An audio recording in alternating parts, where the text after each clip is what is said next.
Here are solutions to homework set number 7 for ECE 461-661 Modern Control Systems. This homework set looks at error constants, Routh criteria, and sketching a locus plot. Now the first problem is, given the system, determine the system type, the error constants Kp and Kv, and the error for step input. So the system type is just count. How many poles are to s equals 0? It says none, 1, 2, none. System type. The error constant Kp is what is the gain as s goes to 0. So this would be 100 over 5, 20, 20 over s, infinity, something over s squared, infinity, 100 over minus 5, minus 20. You can't have negative error constants. Kv is defined as the DC gain of s times g of s. So multiply these by s, and what you get is 0. Here the s's cancel, and I get 20. 1s cancels, infinity, 0. Then the error for the step input is just 1 over Kp plus 1. So the steady state error will be plus 1/21, 0, 0, minus 1/19. And you can check that in MATLAB.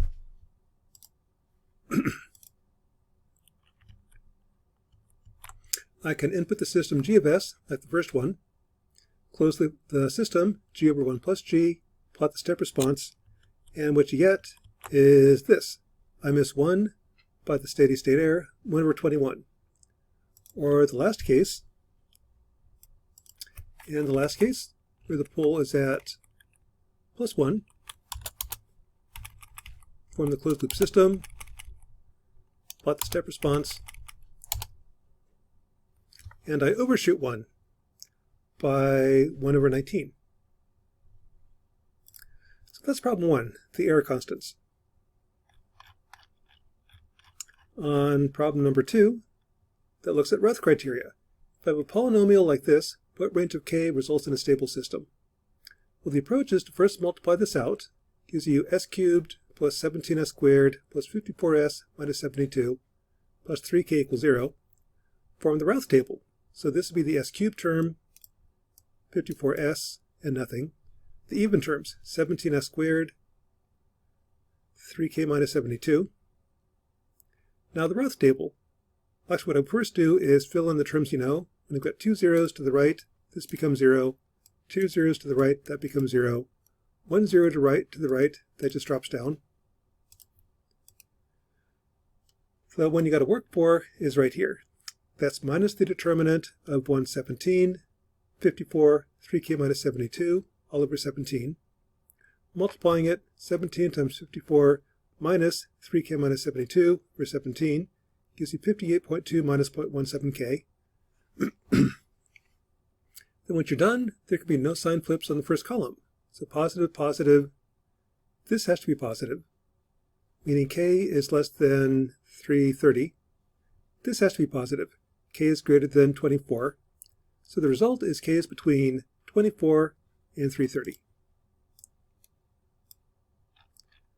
Next Routh problem. What is the range of k for stability for this system? Again, multiply it all out, set it in a Routh table. So here's the s to the 4th, the even terms, 144s squared, and 3k. The even terms, 22s cubed, 288s, and nothing. That's the first two rows. The next row, do minus the determinant of 122, 144, 288, over 22, 130.9. When there's a 0 right here, 3k drops right down. 2 zeros gives you a 0. 0 right here, the 3k drops down. 2 zeros gives you a 0. The next one you got to work for, right here on B, that is minus the determinant of 22, 130, 288, 3k over 130. Multiply it all out, 288 minus 0.5k, 3k. Okay, once the Routh table is set up, there can be no sign flips in the first column, plus, plus, plus. This has to be positive. K is less than 571. This has to be positive. K is greater than 0. The net result is K is between 0 and 571. On to problem 4. In this problem, you're to sketch the root locus. The way I would sketch it, starting out, I've got open loop holes at +1, -6, -12. The real axis loci, when there's an odd number of poles or zeros to the right, so here would be even, odd, even, odd. There's the real axis loci. Breakaway point is right in the middle of these two, pushed right, treat these as minus charges. It's where an electron comes to rest. So right in the middle, pushed right just a little bit. So the middle would be 2.5, say right around -2. It's actually -1.9102 if you use numerical methods. The asymptotes.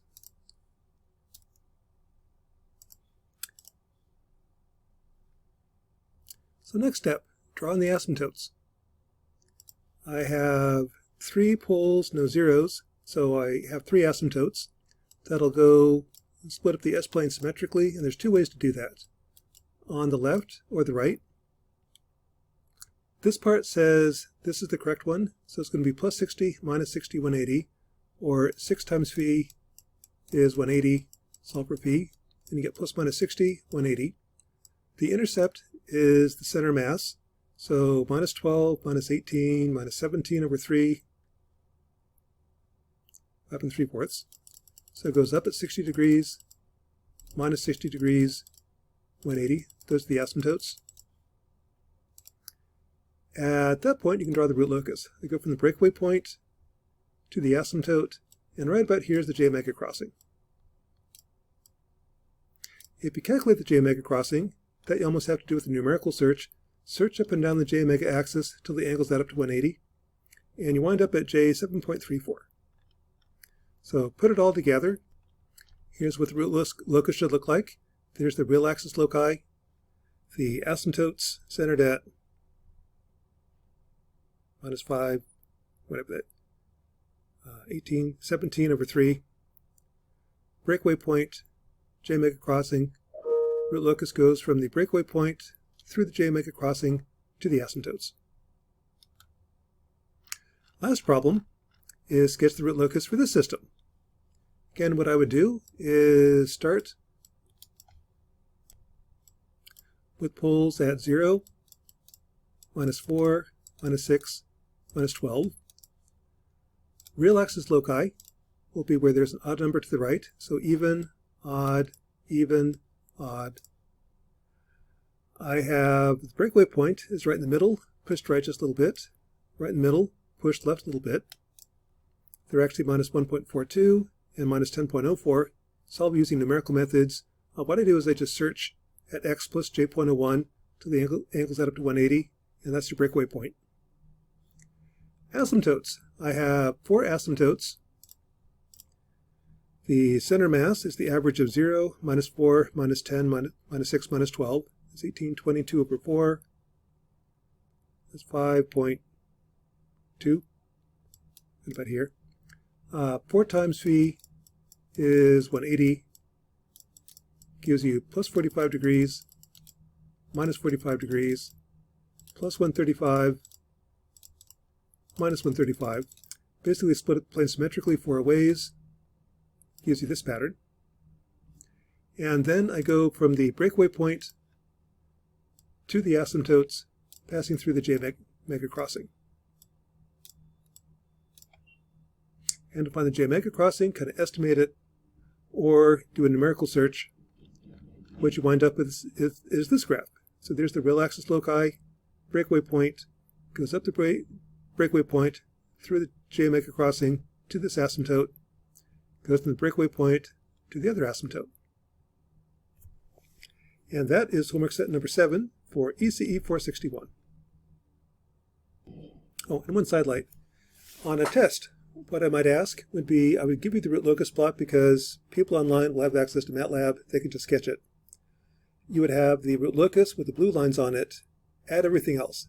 add in the asymptotes, add the breakaway point, add the j-omega crossing, and then what we'll be doing next week, use the root locus to calculate gains. But that'll be next week.